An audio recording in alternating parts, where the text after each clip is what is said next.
नमस्कार। आज हम बात करेंगे सेक्शन 436 के संबंध में, जो कि न्यायिक मजिस्ट्रेट को पावर देता है कि वो किसी भी व्यक्ति को बेल दे सके जो 7 साल से कम केसेस हैं। अब 437 36 के अधीन कौन कौन से किस तरह के केसेस ज़्यादातर माननीय न्यायालय अर्थात न्यायिक मजिस्ट्रेट के यहाँ फाइल किए जाते हैं और किन मामलों में ज़्यादातर जमानतों के संबंध में न्यायिक मजिस्ट्रेट को पावर दी गई हैं। आप समझ सकते हैं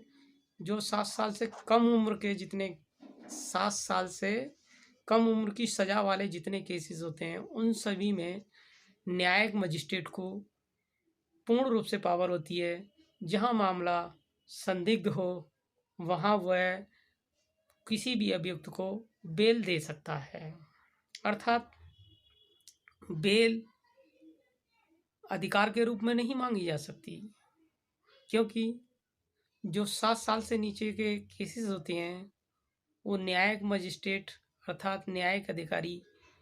के विवेक पर निर्भर करता है। साथ ही साथ वो उन्हीं मामलों में बेल देने के लिए बाध्य नहीं होता है कि वो सभी मामलों में बेल देगा, लेकिन हाँ यह है कि वो जहाँ उसे ये लगता है कि मामला फर्जी है और गलत तरीके से अभियुक्त को फंसाया गया है उपयुक्त बाद में, तो वह उस बात के संबंध में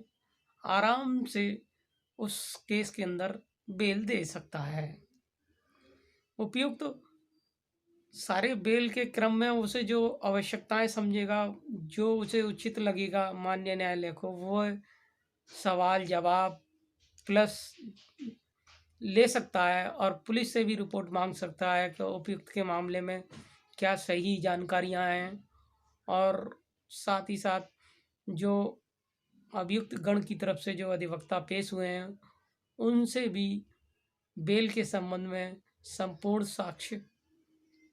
संपूर्ण साक्ष्यों के साथ में बेल के समय जानकारी ले सकता है। साथ ही साथ उसे अगर न्यायिक मजिस्ट्रेट को लगता है कि उपयुक्त मामले में बेल देने का रीज़न है अर्थात कारण है, तो वो उस मामले में आसानी से बेल दे सकते हैं, क्योंकि उपयुक्त मामले में उन्हें प्रथम स्तर का बेल सुनने का प्रथम स्तर पर सुनवाई का अधिकार रहता है, जो ज़्यादातर मामलों में प्रथम स्तर पर न्यायिक मजिस्ट्रेट को ही प्राप्त है। तो जिस कारण से अगर उन्हें प्रथम स्तर पर ही ये ज्ञात होता है कि उपयुक्त मामले में जो केस बनाया गया है वो केस ठीक नहीं है और गलत ढंग से अभियुक्त को फंसाया गया है,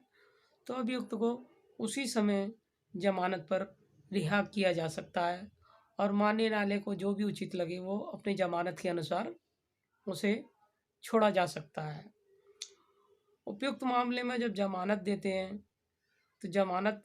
को देते समय ध्यान रखना होता है कि अभियुक्त का सही एड्रेस क्या होगा, और एड्रेस के साथ साथ उस व्यक्ति का फादर्स नेम, पता और जो ज़रूरी चीज़ें होती हैं कि अभियुक्त के द्वारा अपराध के घटना स्थल के संबंध में जानकारी लेना और अभियुक्त के अन्य चीज़ों के बारे में जो वाद को संबंधित हो। और जब बेल देते हैं तो वो थोड़ा सा ये भी ध्यान रखते हैं तो और अभियुक्त पे ये रेस्ट्रिक्शन शर्तें भी लगाते हैं कि वो किसी भी साक्ष्य के संबंध में छेड़खानी नहीं करेगा और वह किसी भी प्रकार से न्यायालय के आदेशों की अवहेलना नहीं करेगा।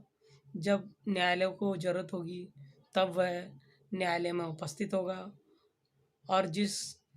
किसी डेट पर उपस्थित नहीं होता है तो ये बताएगा कि वह उपस्थित ना होने का क्या कारण है। नमस्कार।